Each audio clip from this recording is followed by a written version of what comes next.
They say love turns cold with time. But mine froze solid right in the middle of our luxury anniversary party. The ballroom glittered with chandeliers. Champagne flowed like water, and our guests politicians, CEOs, and socialites clinked glasses in celebration of 20 golden years of love. I stood beside my husband, Richard, smiling like every perfect wife should. Then he tapped the microphone.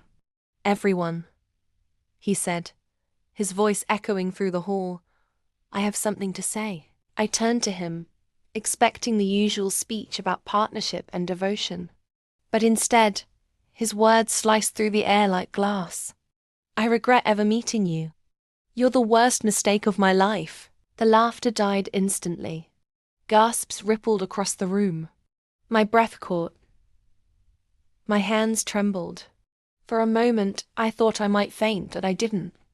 I smiled, raised my glass, and whispered, "Thank you for your honesty." Then I walked away.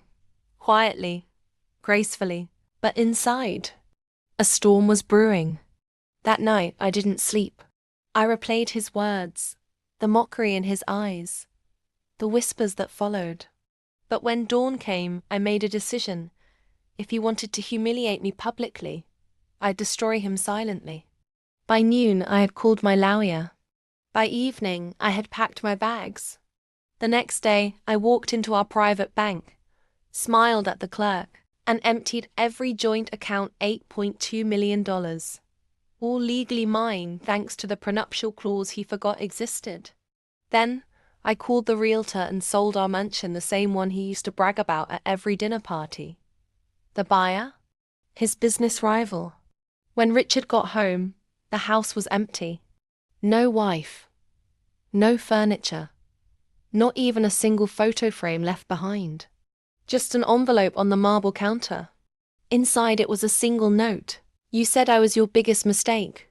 I just corrected it." 3 months later, I opened a boutique investment firm in Paris under my maiden name. Guess who tried to book a meeting with me for funding? Richard. He didn't recognize my assistant's email until he walked into my office and saw me dressed in white, confident, untouchable. He stammered, You own this?" I smiled. "Yes, I own everything you thought I'd lose." He begged. He pleaded.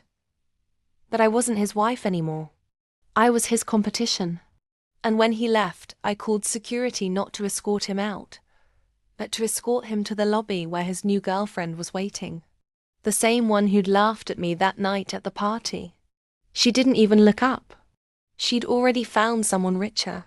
When the door closed behind him, I looked out over the Paris skyline and raised my glass, not to love, not to loss, but to freedom. Sometimes revenge isn't loud. Sometimes it's quiet, calculated, and beautifully final. And as for Richard, let's just say the only anniversary he celebrates now is the one where I left. If you loved this story of sweet, elegant revenge, hit that subscribe button right now. Because here, broken hearts don't cry, they cash out.